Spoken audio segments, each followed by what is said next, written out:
Hello, in this video I'm going to talk about my two newest looms I just got from premiumknittinglooms.com.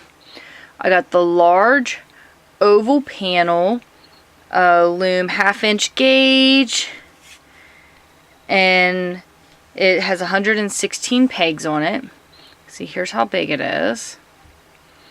And I got the 36-inch long loom.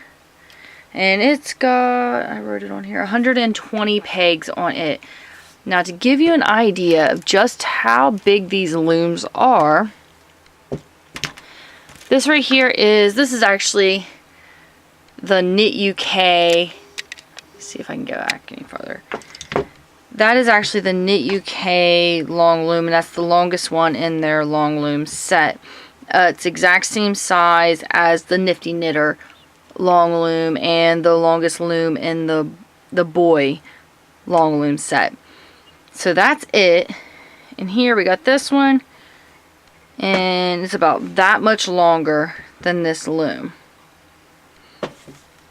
Now with this one, I can't get the whole thing in my camera, but here it is, and it stops off at like here.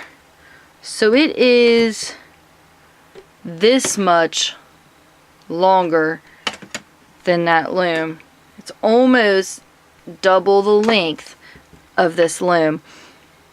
One thing I do like about Cindy Wood's long looms or S looms, any other looms that have curves in them, the gauge is kept accurate all around the bends. Now the Nifty Knitter looms, the gauge is not accurate. Now with this one, it's a little more accurate. I haven't done big panels to see if it's exact, but I think the Knit UK loom, I think they've got their gauge accurate on theirs, but the Nifty Knitter ones are not accurate around the corner. So if you do flat panels with them, you'll end up with noticeable differences around the bends because of that.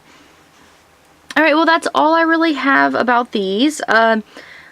Both, I got this one in a 1/2 inch gauge. This one's in the 5/8 inch, which this is currently it's only available in 1/2 inch and 5/8. You can't get this one in the 3/4 inch. And they do even offer a loom that is even longer than this one, but it is a special order loom, and it does take quite a bit longer to get it. Okay, that's all I've got for you guys today. Thank you for watching. Any questions or comments, please ask. And don't forget to subscribe.